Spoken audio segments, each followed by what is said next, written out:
કરવામાં આવ્યું છે। સત્તાધાર 4 રસ્તા પર હાર્દિક પટેલના પુતળાનું દહન કરવામાં આવ્યું છે। જે દ્રશ્યો આપ જોઈ રહ્યા છો, અમદાવાદના સત્તાધાર 4 રસ્તાના આ દ્રશ્યો છે કે જ્યાં પાટીદાર યુવાનો દ્વારા જ હાર્દિક પટેલની વિચારધારાનો વિરોધ કરવામાં આવ્યો અને હાર્દિક પટેલના પુતળાનું દહન કરવામાં આવ્યું હતું।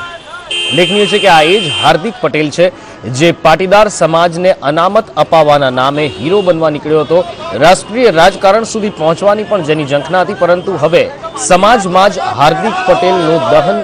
હાર્દિક પટેલનું વિરોધ શરૂ થયો છે। પુતળાનું દહન કરવામાં આવ્યું હતું। હાર્દિક પટેલના પુતળાનું અમદાવાદના સત્તાધાર 4 રસ્તા પાસે પાટીદાર યુવકો દ્વારા જ દહન કરવામાં આવ્યું હતું।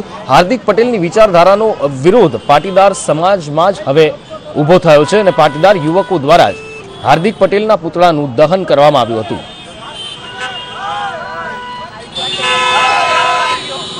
સાથે જ હાર્દિક પટેલ હાય હાયના નારા પણ પાટીદાર યુવકો દ્વારા લગાવવામાં આવ્યા હતા। પાટીદાર યુવકો અહીંયા એકઠા થયા હતા અને હાર્દિક પટેલના પુતળાનું દહન કરવામાં આવ્યું હતું। હવે રાજ્યમાં પણ હાર્દિક પટેલનો વિરોધ થઈ રહ્યો છે। લાગે છે કે ગુજરાતમાં અને પાટીદાર સમાજમાં હવે હાર્દિક પટેલના વળતા પાણી શરૂ થયા છે। જ્યાં એક તરફ દિલ્હીના જાટ સંમેલનમાં હાર્દિકનો વિરોધ થયો અને હાર્દિકને અપાયેલા આમંત્રણો પણ રદ કરવામાં આવ્યા, ત્યાં હવે ગુજરાતમાં જ હાર્દિકનો વિરોધ શરૂ થયો છે। હાર્દિક પટેલના પુતળાનું અમદાવાદમાં દહન કરવામાં આવ્યું, તેના દ્રશ્યો અત્યારે અમે આપને બતાવી રહ્યા છીએ।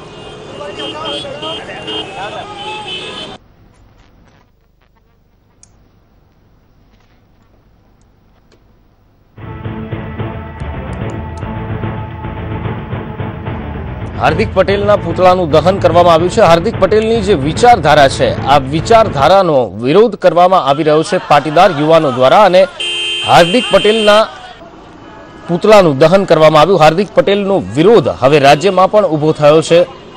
પાટીદાર સમાજમાં જ હાર્દિક પટેલનો વિરોધ ઉભો થયો છે અને હાર્દિક પટેલના પુતળાનું દહન અમદાવાદના સત્તાધાર 4 રસ્તા પાસે કરવામાં આવ્યું।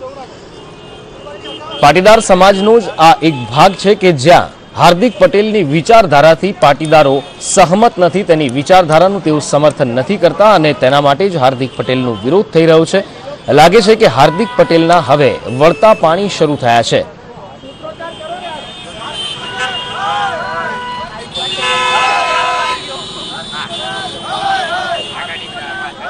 હાર્દિક પટેલની વિચારધારાનો વિરોધ કરી પાટીદાર યુવાનો દ્વારા અમદાવાદના સત્તાધાર 4 રસ્તા પાસે પુતળાનું દહન કરવામાં આવ્યું અને હાર્દિક પટેલ હાય હાયના નારા પણ લગાવવામાં આવ્યા।